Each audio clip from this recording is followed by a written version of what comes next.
Bismillahirrahmanirrahim. Assalamu alaikum, dear students. Today we are going to start with a new chapter, the cardiac failure. This is going to be the last lecture of the unit of circulation, and most of the topics in this chapter are just revision of your previous concepts. So hopefully this is going to be very easy for you to understand. So let us start with the lecture. First of all, what is meant by cardiac failure?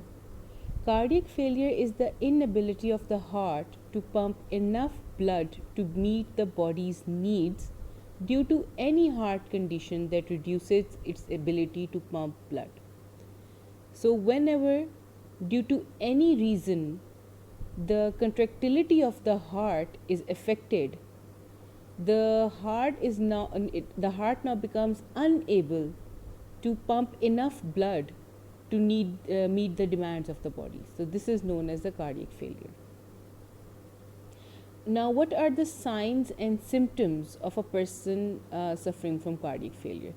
First of all, this person is going to be having decreased cardiac output than normal. Now, what is cardiac output? It is, in a normal person, it is around 5 liters per minute. It is the amount of blood which is pumped by the heart per minute. So a person who is having cardiac failure is going to have reduced cardiac output. Secondly, this person is also going to show a damping of blood within the pulmonary and systemic circulations, which may lead to congestion and edema. So now that you know, when the left ventricle or the heart is not pumping properly, the blood is going to be accumulated or backlogged in the lungs or in your peripheral vessels, which may lead to congestion and edema. So we are going to discuss these in detail. Let us now begin with the causes of cardiac failure. As I mentioned before, any disease or any condition which is going to interfere with the pumping action of the heart, and to such an extent that the heart is unable to pump enough blood to meet the demands or needs of the tissues, is going to cause cardiac failure. So here we have some conditions which can cause cardiac failure. The first one is the decreased pumping ability of the heart.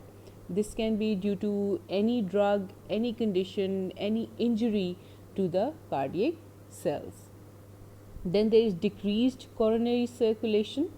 Whenever the heart itself does not receive adequate amount of blood, it is going to experience ischemia and tissue injury, due to which it will no longer be able to pump sufficient blood to meet the demands of the body.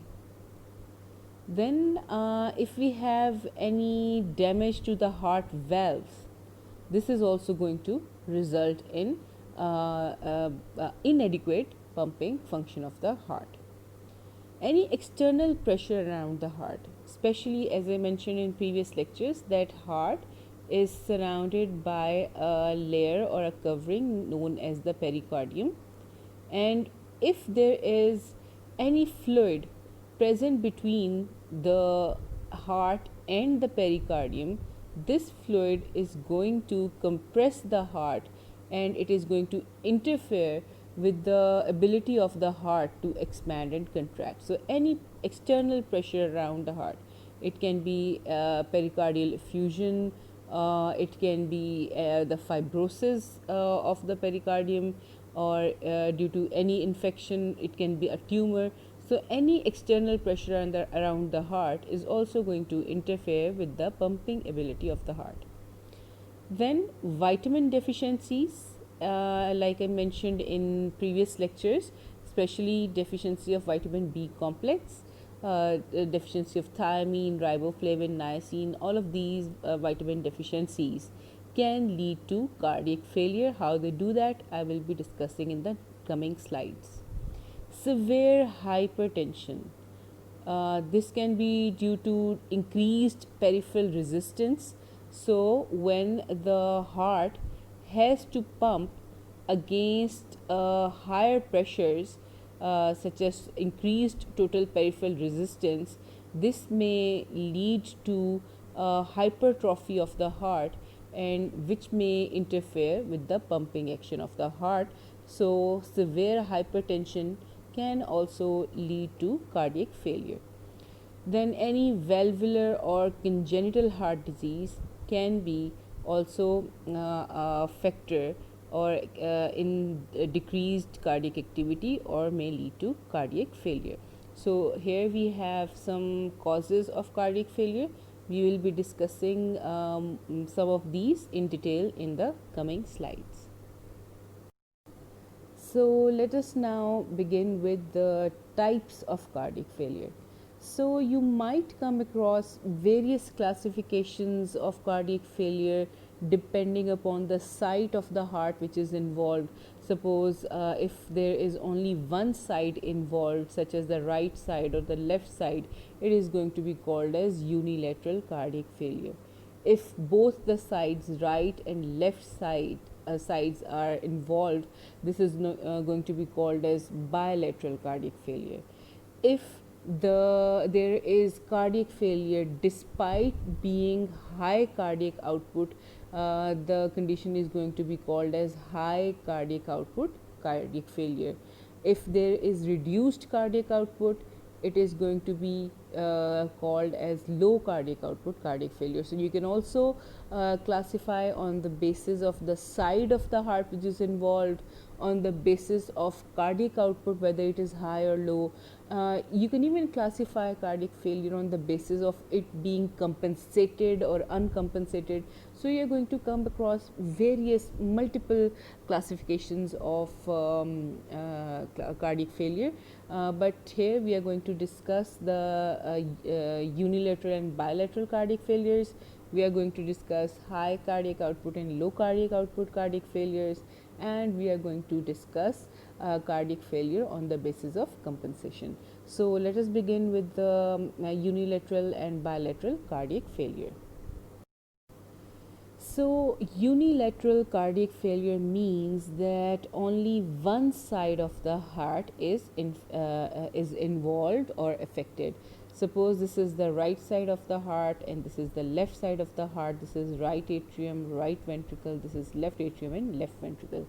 If there is only isolated or singularly involvement of right atrium or right ventricle, this is going to be known as right-sided unilateral cardiac failure. Or if there is only involvement of the left side of the heart, this is going to be known as left-sided heart failure or cardiac failure. So left-sided heart failure is more common, and it is mostly due to damage of the left ventricle, which can be due to any reason such as the coronary occlusion or ischemia of the left ventricular tissue, and it can also be due to valvular defects or due to hypertrophy or hypertension, and any other cause which affects the left heart is going to lead to left ventricular or left-sided heart failure. As for the right-sided heart failure, it is less common. Most of the time it is due to left ventricular failure. Whenever there is left ventricular failure, it is ultimately going to cause right heart failure. So left heart failure can lead to right heart failure, but there are some cases in which right heart failure is present without any left heart failure. So these conditions are mostly congenital. Any congenital abnormality of the right heart leads to right heart failure, or any right valvular disease can lead to right heart failure. So we are going to discuss them in details later. And when there is involvement of both left heart and later also of the right heart, this is known as bilateral cardiac failure, and this is very severe. It causes congestion of both peripheral and pulmonary circulation, so it is also known as congestive cardiac failure. Bilateral cardiac failure is also known as congestive cardiac failure. let us now see that how the body compensates for cardiac failure immediately seconds to minutes after the development of cardiac failure. So now we are going to study compensation for acute cardiac failure by sympathetic reflexes. So whenever there is sudden cardiac failure, within seconds the body is going to experience decreased cardiac output. The amount of blood which is being pumped by the heart per minute is going to reduce. So what happens is this sudden change is detected by your baroreceptors and chemoreceptors, and if it is very severe, even by your CNS ischemic response, because this sudden fall in the cardiac output is going to reduce your arterial pressure, which is going to be detected by the baroreceptors, and if the blood flow is severely reduced, it is going to be detected by your chemoreceptors, and there is also going to be activation of CNS ischemic response depending upon the severity of the cardiac dysfunction.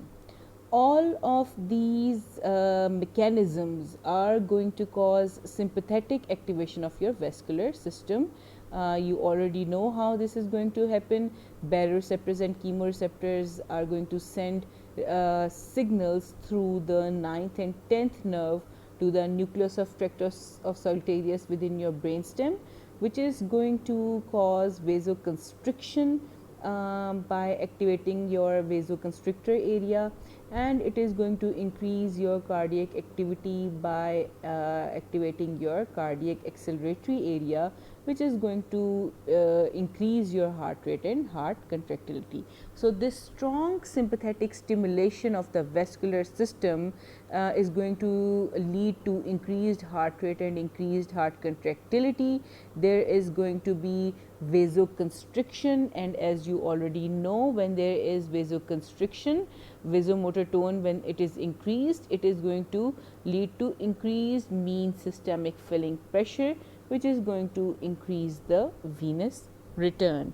When the venous return will increase, the cardiac output will increase, and this might improve the cardiac function to some extent. This may avert or this may avoid any serious damage to the vital organs of your body, and this can compensate for the cardiac failure for a few seconds or minutes. So this is the acute compensation of cardiac failure immediately after the development of this severe cardiac dysfunction, and it is because of, and you must be thankful to your baroreceptors, chemoreceptors, and your CNS ischemic response, which are activated and cause severe sympathetic stimulation of your vascular system, which is going to result in increased heart rate and increased heart contractility.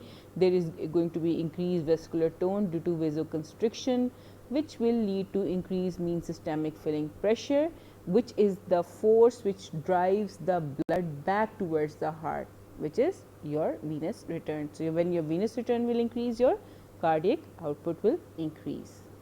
So if the cardiac failure is not treated, and after some minutes and from minutes to hours, it is going to develop into pre-chronic, and then it is going to slide into the chronic stage, and the compensations for the chronic stage are different from that of the acute stage. So let us discuss the compensation of chronic cardiac failure. So after first few minutes of an acute heart attack, a prolonged semi-chronic stage begins, and it is characterized by two events. First of all, there is going to be retention of fluids by the kidney. There is going to be salt water retention by the kidney, and then after some time your heart may recover to some degrees. So there is going to be varying degrees of recovery of heart over a period of months or weeks or months, or it may even take years. So what happens? after the acute phase has ended, there is a long chronic phase, and in the chronic phase the body is going to cope with cardiac failure through retaining salt and water, and this is done with the help of kidneys. And the heart, during this time the heart may also try to recover and regain its function, but this recovery may not be complete, and it also depends upon the severity of the injury or the nature of the initial cause which caused this cardiac failure. So, let us now discuss how the retention of fluid by the kidneys take place. You have already studied this mechanism previously, but let us revise again. We are going to discuss it briefly, and let's refreshen our knowledge as to how kidneys retain salt and water after a cardiac failure. So, what happens is, when there is decreased cardiac output due to chronic cardiac failure, the body is going to experience decreased arterial pressure. Of course, when the heart is not functioning properly, the cardiac output would decrease, so will the arterial pressure. When the arterial pressure is decreased, the glomerular filtration is also decreased. We have already discussed this before. Suppose this is our afferent arteriole, this is the efferent arteriole, this is the glomerulus. Then you have the nephron with the Bowman's capsule. This is the proximal convoluted tubule, this is the loop of Henle, and the distal convoluted tubule passes between the afferent and efferent arterioles. When the cardiac output is decreased, the arterial pressure will decrease, and the amount of fluid which is filtered from the glomerulus into the Bowman's capsule will also decrease. When the filtrate will decrease, obviously there is going to be reduced concentrations of sodium in this filtrate. So, the filtrate is going to pass through the nephron and reach the distal convoluted tubule. The sodium which is going to reach the distal convoluted tubule is going to be less than normal. This decreased concentration of sodium is detected by the macula tensor cells of the distal convoluted tubule, which is going to send signals to the JG cells of the afferent arteriole and cause release of renin. Renin is going to convert angiotensinogen, which is produced in the liver and is circulating within the blood. Renin is going to act on angiotensinogen and convert it into angiotensin 1, which will be converted by ACE, an enzyme, angiotensin converting enzyme, which is present in the lungs, and this angiotensin 1 is going to be converted into angiotensin 2. As you already know that angiotensin 2 is a potent vasoconstrictor, and it also has some effect in salt and water retention. It acts on the nephron and causes salt water retention.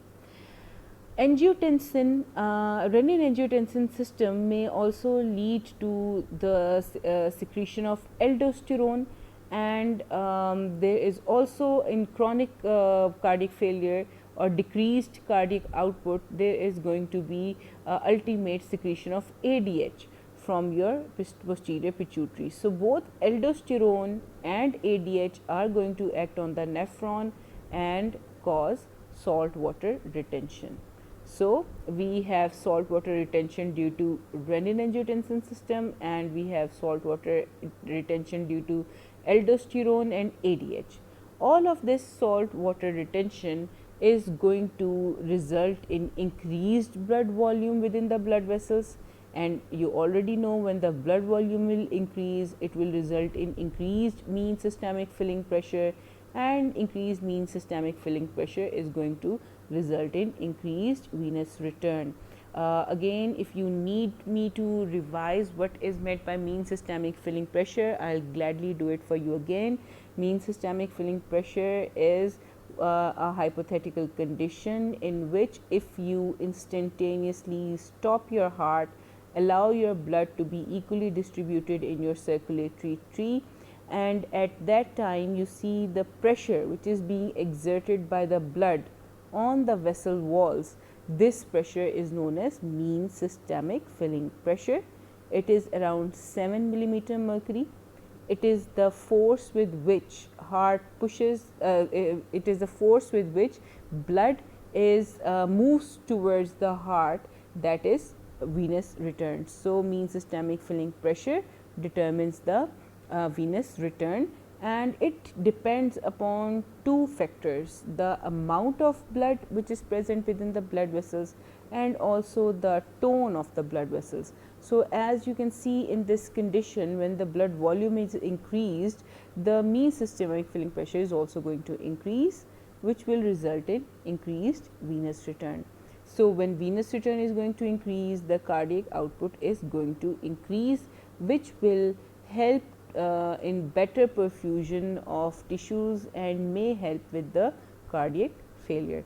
So, this is how chronic cardiac failure is compensated. ठीक है, you must remember कि acute cardiac failure की compensation के लिए sympathetic nervous reflexes थे, जैसे कि baroreceptor reflex, chemoreceptor reflex और सीएनएस इस्कीमिक रिस्पॉन्स, और उन तमाम ने वेजोमोटर टोन इंक्रीज़ की थी वेजो कंस्ट्रिक्टर एरिया के स्टिमुलेशन करवा के, और जब वेजोमोटर टोन इंक्रीज़ होती है तो mean systemic filling pressure increase होता है, जिसकी वजह से वीनस रिटर्न बढ़ेगा और कार्डियक आउटपुट इंक्रीज़ होगा, और जब कार्डियक आउटपुट इंक्रीज़ होगा तो आप जो है वो एक्यूट कार्डियक फेलियर के इफ़ेक्ट्स को ओवरकम कर सकते हैं, ताकि टिश्यूज़ को, ख़ासतौर पे वाइटल ऑर्गन्स को ब्लड पहुंचाया जा सके। और अब क्रॉनिक कार्डियक फेलियर में क्या होता है कि जब ये प्रॉब्लम बहुत प्रोलॉन्ग्ड रहे और उसका ट्रीटमेंट ना किया जाए, तो उसके बाद अब जो सिंपैथेटिक रिफ्लेक्सेस हैं जो कि एक्यूट कार्डियक फेलियर में हेल्पफुल थे, अब वो हेल्पफुल नहीं रहते। अब क्या होता है कि सस्टेन डिक्रीज आर्टीरियल प्रेशर की वजह से ग्लोमेरुलर फिल्ट्रेशन जो है वो डिक्रीज़ हो जाती है, और रेनिन एंजियोटेंसिन सिस्टम एक्टिवेट होता है, और एल्डोस्टेरोन सिस्टम एक्टिवेट होता है जो कि सॉल्ट वाटर रिटेंशन कराता है। इसके अलावा पोस्टीरियर पिट्यूटरी से एडीएच सिक्रीट होता है जो कि वाटर रीअब्जॉर्ब करवाता है नेफ्रॉन में, और ये तमाम इफ़ेक्ट्स जो हैं ये ब्लड वॉल्यूम को इंक्रीज़ कर देते हैं। And when the blood volume is increased, mean systemic filling pressure is increased, your venous return is increased, and your cardiac output will be increased. So, this saltwater retention, which was initiated by the kidneys to help the body overcome chronic cardiac failure, is like a double-edged sword. It has its benefits. The benefit being that it helps the body to overcome the effect of cardiac failure. It helps the body to ensure circulation of blood to the vital organs like brain, heart and lungs, etc. And it helps to survive. But if it is prolonged, and if meanwhile no treatment of the cardiac failure is done, or no external medical attention is provided, and there is no improvement of the cardiac function, the long term effects of fluid retention by the kidneys are going to result in detrimental causes, and it is going to further damage the heart. Now, how this happens, let us study. So, if the chronic cardiac failure is not treated and the body keeps on compensating by retaining fluid, this is going to be harmful instead of being helpful. What happens is, over time so much fluid is retained that it starts stretching the cardiac muscle, which was already weak because of injury or any other cause which initially caused the cardiac failure. ज़ाहिर है cardiac failure शुरू में जब हुआ था तो किसी वजह से ही हुआ था, प्रॉबेबली उसमें हार्ट मसल्स की इंजरी इन्वॉल्व होगी, जैसे after a myocardial infarction the tissue becomes week, और उसी की वजह से जो है एक्यूट और क्रॉनिक कंपनसेशंस हुई थी। और क्रॉनिक कंपनसेशन में जो सॉल्ट एंड वाटर रिटेन अगर होता जाएगा ओवर टाइम, और आप कार्डिक जो कॉज है उसको ट्रीट नहीं करेंगे तो अल्टीमेटली इतना सॉल्ट एंड वाटर रिटेन हो जाएगा that it is going to start stretching the damaged cardiac muscle furthermore, which is going to further weaken the heart. After that, what is going to happen when the heart becomes further weakened?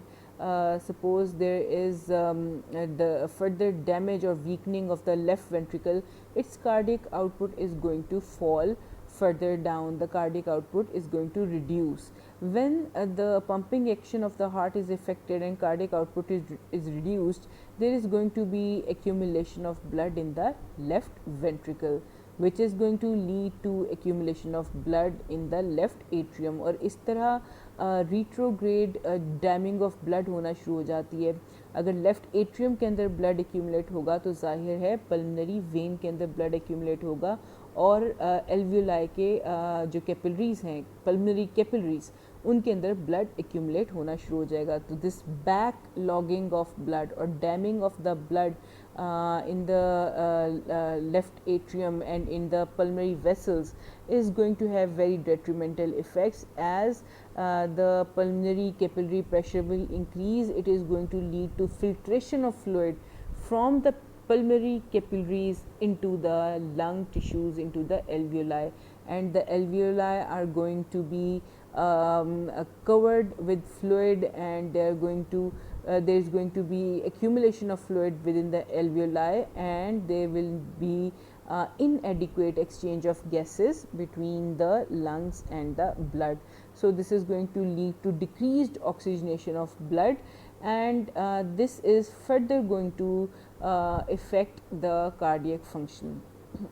Then there is also going to be peripheral edema, as you already know. When there is increased salt water retention within the blood vessels, there is going to be increased pulmonary hydrostatic pressure due to increased blood volume, and this is going to result in filtration of fluid from the capillaries into the interstitial tissue, which may lead to edema. So these are the detrimental effects of compensatory salt water retention by the kidneys. Let us now compare the compensated and uncompensated cardiac failure.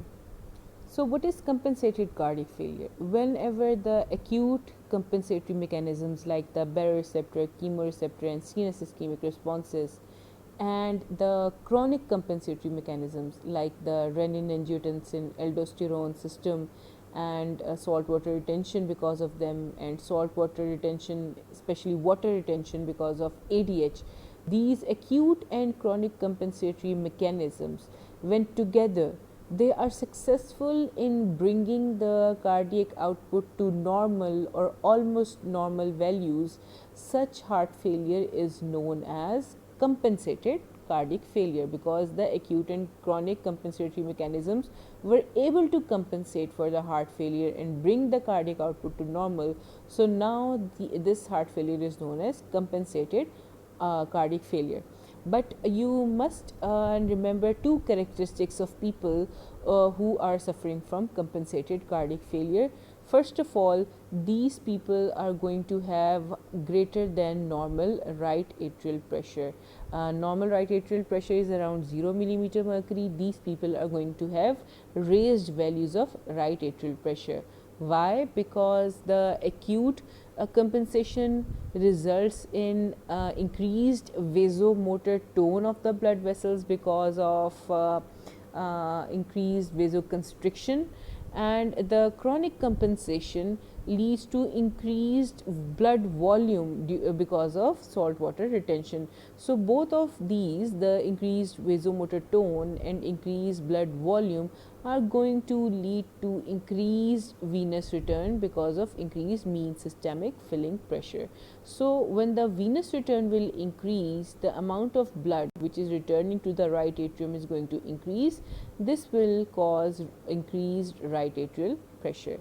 Right atrial pressure may also increase because of backlogging of blood through the heart and through the lungs, which raises the pressure in the right atrium.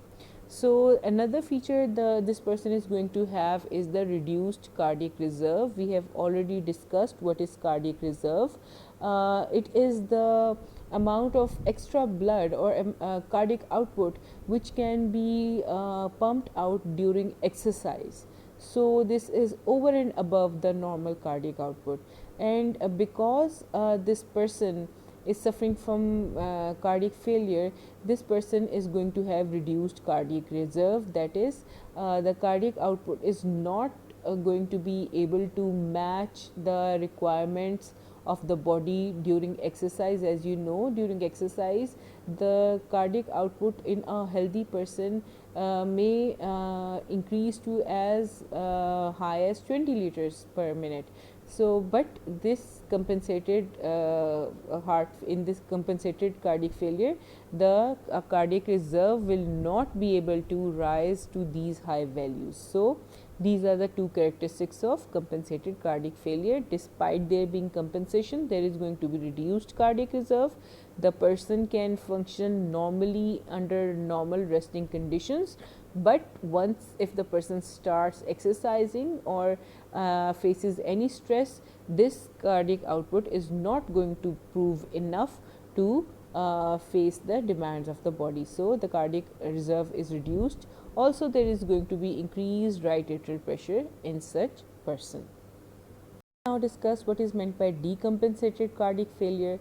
Whenever the heart damage is so severe that the acute and chronic compensatory mechanisms are not able to bring the cardiac output to normal,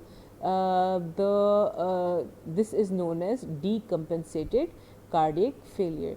And when the cardiac output is not normal or near normal, the kidneys will keep on retaining fluid, and this is going to lead to so much accumulation of fluid within your body that it will lead to edema, and if the edema is very severe, especially in the lungs, this is going to lead to death. So, what happens is, if the cardiac injury or the cardiac failure is very severe and is not treated or is unable to be treated because of the severity of the disease, the acute and chronic compensatory mechanisms are not going to be helpful, and the cardiac output will not be raised to normal or near normal, and this reduced cardiac output is going to keep on causing salt and water retention by the kidneys, and this excessive salt and water retention is going to lead to edema, and this edema may even cause death. So, this is decompensated cardiac failure, and it is characterized by deterioration of myocardium. This overloading of the circulatory system with fluids by the kidney is going to put extra strain on the heart muscle. As I mentioned before, it is going to overstretch the heart muscles, and this is going to cause deterioration of myocardium. So, how is it treated? How do we treat this decompensated cardiac failure?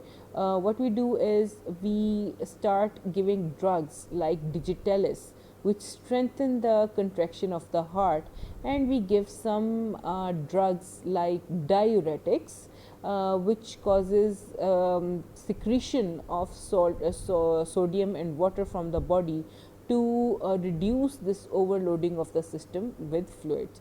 तो जब अगर आपका heart damage बहुत severe है और आपके acute और chronic mechanisms जो हैं वो कंपनसेट नहीं कर पा रहे और cardiac output despite these compensations is very low, so what happens is the blood which is going to the kidneys is reduced despite compensation, and the kidneys are going to start accumulating so much salt and water that it is going to lead to edema, which may even cause death.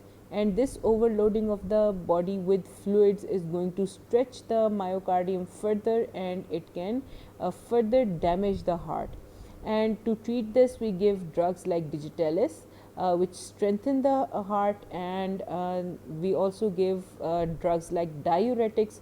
Diuretics reduce the salt and water reabsorption from the kidneys, so the person produces large quantities of urine with a high concentration of sodium, so that the blood volume can reduce and this may even reduce the edema within the body. So, as I mentioned before, that cardiac failure can also be classified on the basis of the sides of heart which are being involved in the cardiac failure. So, it can be either unilateral or bilateral, and among unilateral cardiac failures, the left sided unilateral cardiac failure is more common as compared to the right sided cardiac failure. So, let us first discuss the unilateral left sided cardiac failure. So, what happens is whenever there is left sided heart failure, that is due to any reason, there is inability of the left heart to pump blood into the aorta and the branches of aorta, the blood is going to accumulate in the left side of the heart. And you already know that the left side of the heart is attached or is connected to the pulmonary vein, and the pulmonary vein is then connected to the pulmonary capillaries, which is connected to the pulmonary artery. So, what happens is when the blood starts accumulating in the left ventricle and left atrium, there is going to be back pooling of the blood or damming of the blood in the pulmonary circulation as well, and there is going to be fluid accumulation in the pulmonary veins and the pulmonary capillaries. This is going to raise the pressure of blood within the pulmonary capillaries, and this pressure is known as mean pulmonary filling pressure, and this is going to be increased to values greater than normal. So, this is the mechanism of how the pulmonary pressure increases in the left heart failure. Let me repeat कि जब भी left heart failure होता है, the left heart is unable to pump blood out of the left ventricle, the blood is going to accumulate in the left ventricle, which is going to lead to accumulation of blood in the left atrium, which is going to result in increased congestion or accumulation of blood in the pulmonary veins and in the pulmonary capillaries. So, this is going to raise the blood pressure within the pulmonary capillaries. So, what are going to be the characteristics of features or signs and symptoms of these people suffering from left sided cardiac failure? They are going to have pulmonary vascular congestion. Their pulmonary vessels are going to be congested. क्यों? क्योंकि blood pump नहीं हो रहा heart से आगे. So, where it is going to be accumulated? It is going to be accumulated in the left heart and within the lungs. And this raised pressure within the capillaries of the lung are going to cause filtration of fluid from the pulmonary capillaries into the interstitial spaces of the lungs and even into the alveolar tissue.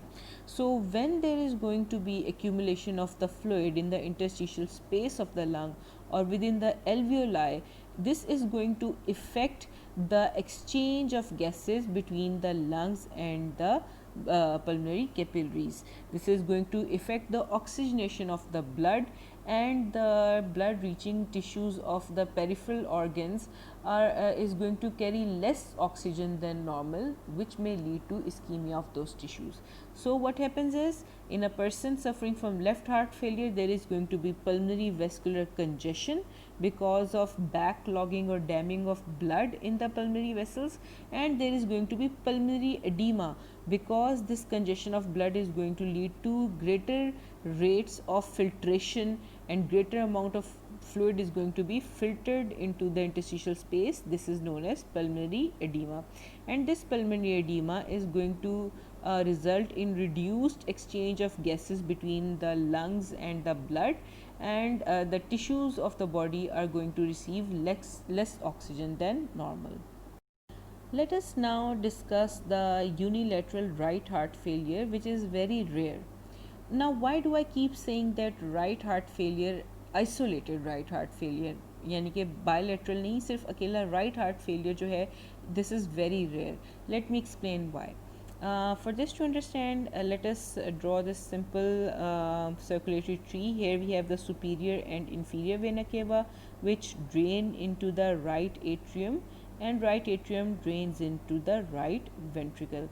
The right ventricle then is continuous with the pulmonary artery, which breaks down into pulmonary capillaries, and these pulmonary capillaries carry out exchange between blood and alveoli. This here you can see an alveolus.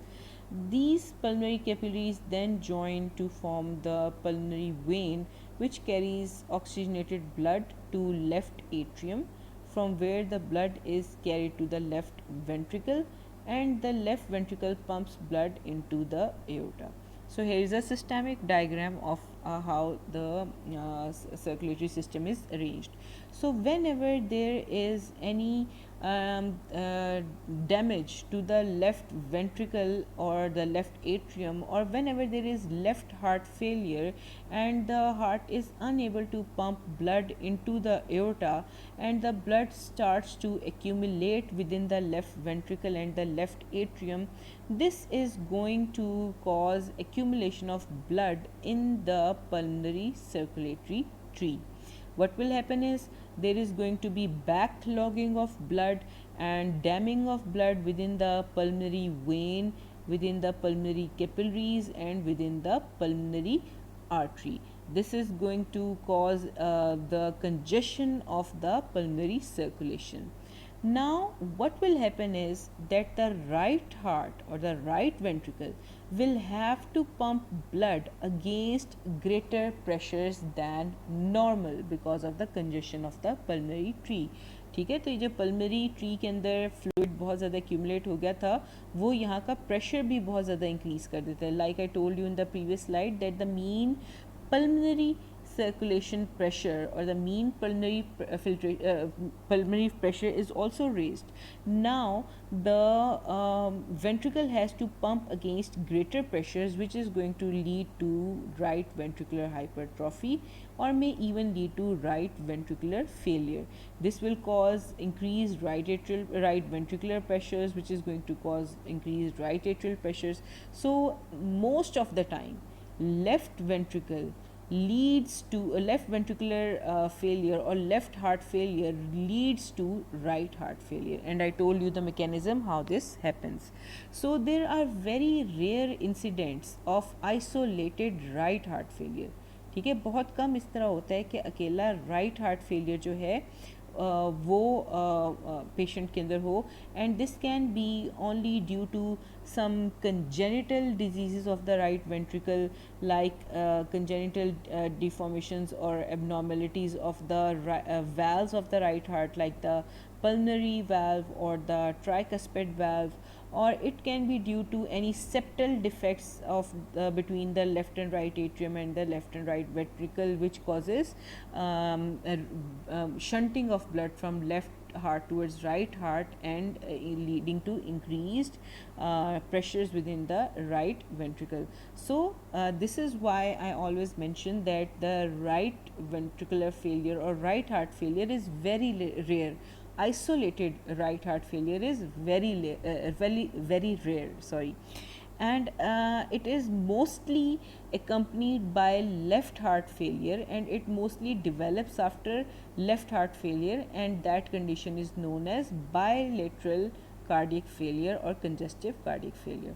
So let us now discuss isolated right heart failures, when there is only some abnormality, congenital abnormality or later acquired abnormality of the right heart, which leads to right heart failure. So what happens is, in unilateral right heart failure, blood is not pumped adequately from the right heart into the lungs. So in unilateral right heart failure, when the right heart is not able to adequately pump blood to the lungs, there are going to be seen two acute effects or immediate effects. First of all, there is going to be decreased cardiac output. Of course, when the blood cannot pass from the right heart into the left heart, the amount of blood which is going to be pumped out of the left heart is also going to be reduced. Also, there is going to be no significant systemic congestion immediately after the right heart failure. So, I do not say that there is going to be no systemic congestion. There will be systemic congestion, but it is going to be significantly less than chronic systemic congestion. Now, let me tell you how this acute systemic congestion takes place. As I already mentioned, that in the right heart failure, there is going to be accumulation of blood in the right ventricle and right atrium, which is going to cause backlogging of blood in the superior and inferior vena cava. This backlogging of blood in the superior vena cava is going to raise the pressure, and this can be seen in the form of raised jugular venous pulse within the neck of the person having right cardiac failure, and there is going to be more accentuated or more strong jugular venous pulsations. As for the inferior vena cava, when there is going to be congestion in the inferior vena cava, this is going to cause backlogging of blood and accumulation of blood within the liver because of the congestion of the portal veins. So, as you already know that liver is a very large venous blood reservoir, and there is going to be accumulation of blood within the liver, and the liver is going to become congested. So, is going to be the spleen. The spleen is also going to become congested, and this may lead to pain within the liver, and because of the stretching of the capsule of the liver, and there is going to be pulsations which are going to be felt within the liver, and this is also going to cause congestion of the blood vessels or veins of the gastrointestinal tract. So, there is going to be some systemic congestion, but it is not going to be as strong as the chronic systemic congestion, which is due to salt water retention by the kidneys. So, let us see what are the chronic effects of the right heart failure. Among chronic effects of the right heart failure, there is going to be salt water retention, because when the cardiac output is reduced, the kidneys are going to conserve salt and water by activating renin, angiotensin, aldosterone mechanisms. Also, there is going to be development of edema and congestion because of fluid retention, and this edema may be so severe that there might be accumulation of fluid within the peritoneal cavities, which is known as ascites, and this severe edema may lead to multiple complications and may even cause death. Let us now discuss high cardiac output cardiac failure.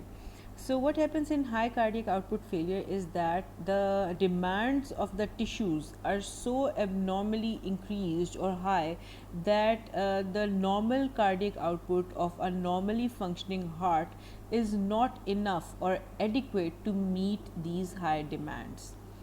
Also, these hyperactive tissues have caused vasodilation in the peripheral circulations and reduced the TPR or total peripheral resistance in the peripheral tissue to such an extent that the rate of venous return increases, and the amount of blood which is coming back to the heart in the form of venous return is so high that the heart is unable to pump all of this volume out of the heart in the form of cardiac output. So, this leads to overloading of the heart or the failure of the pumping action of the heart. The main reason for this is decreased total peripheral resistance, and let us study some conditions in which there is reduced total peripheral resistance, which leads to high cardiac output cardiac failures. So the first such condition which causes decrease in total peripheral resistance is beriberi. Beriberi is a disease in which there is severe thiamine deficiency.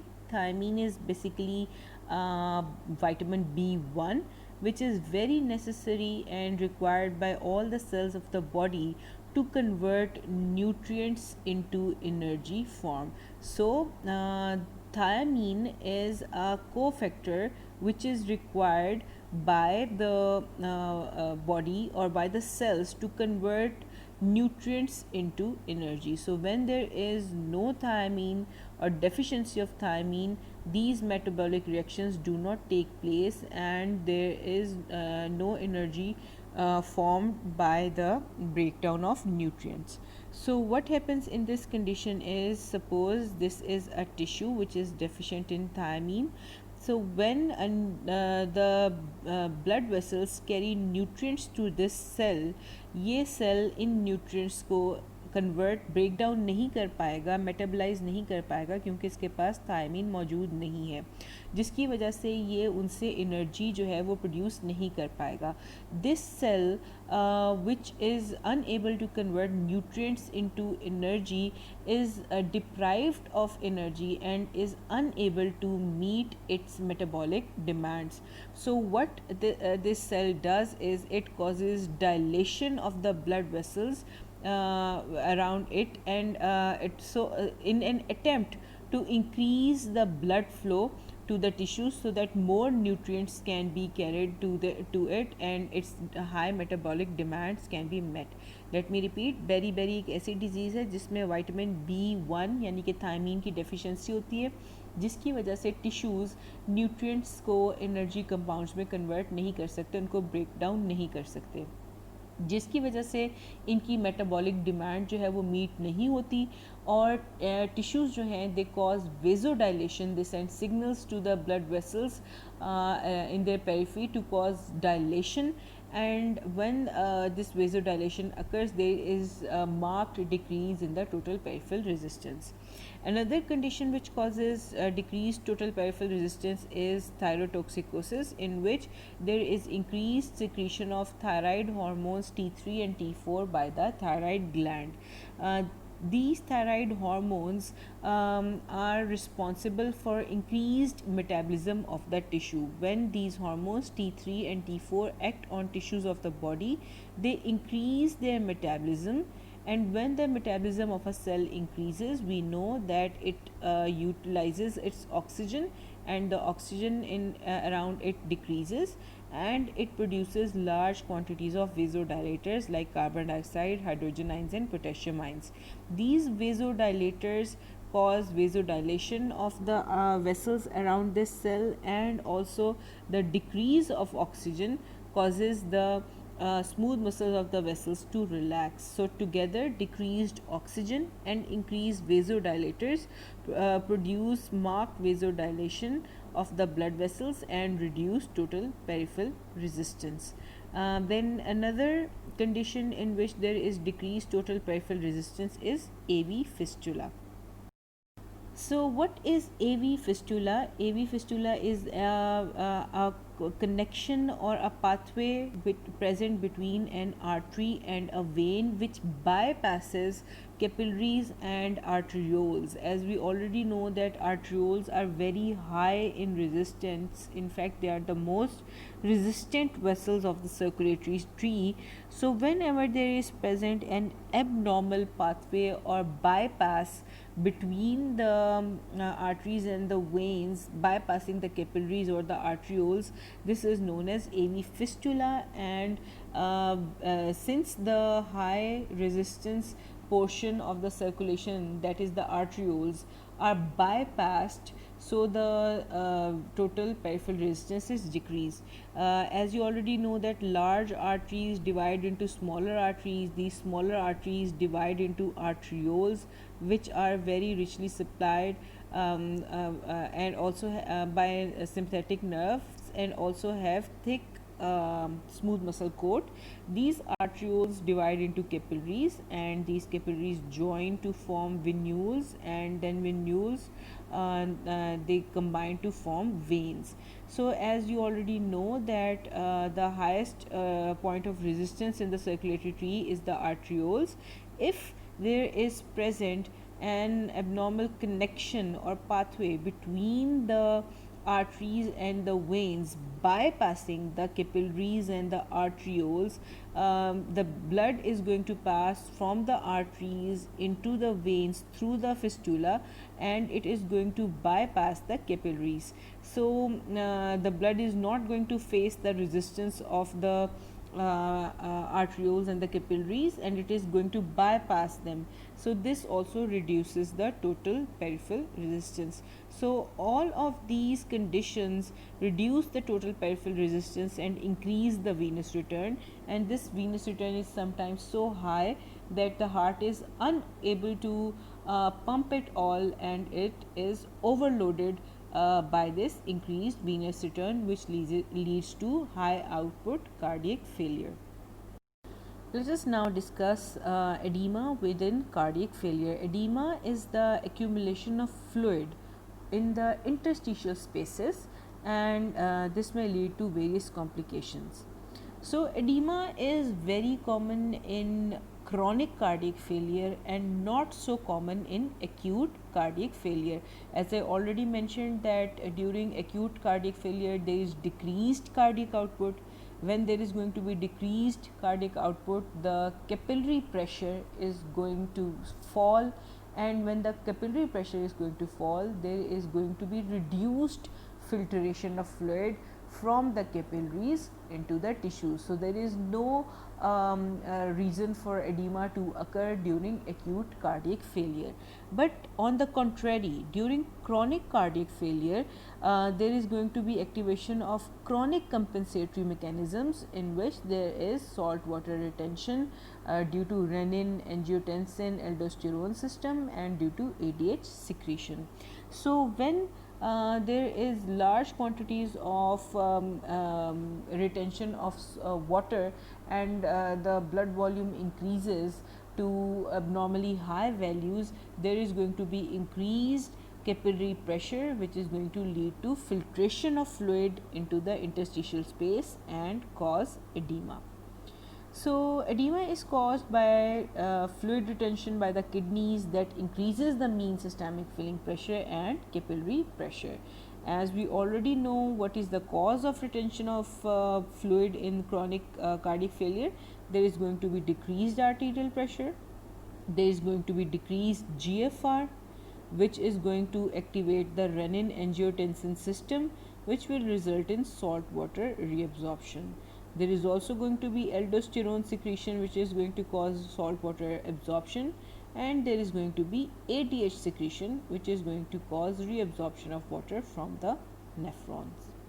Now, let us now discuss how acute pulmonary edema develops in a person with chronic cardiac failure. So, what happens is normally a person who is suffering from chronic cardiac failure is asked to take rest and to be restricted, very restrictive in his exertions and movements. The reason for this is that his heart is very weak and cannot pump out enough cardiac output, nor can it deal with large quantities of venous return.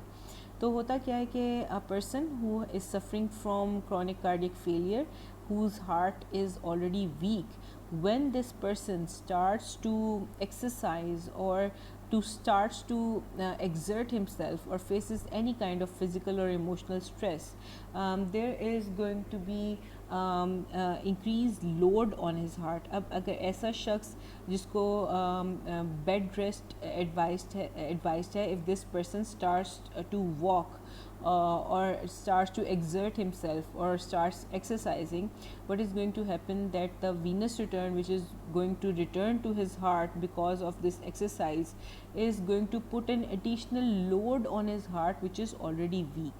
ठीक है। तो जब इसके पास venous return इसके week heart के पास वापस आएगा through the Veena केवा, it is going to cause an additional stress on this heart, and the cardiac output is not going to match the venous return. Venous return तो आ गया because of exercise or movement, but the heart is unable to pump all of this blood out of the heart as it is already weak, especially if there is left ventricular failure.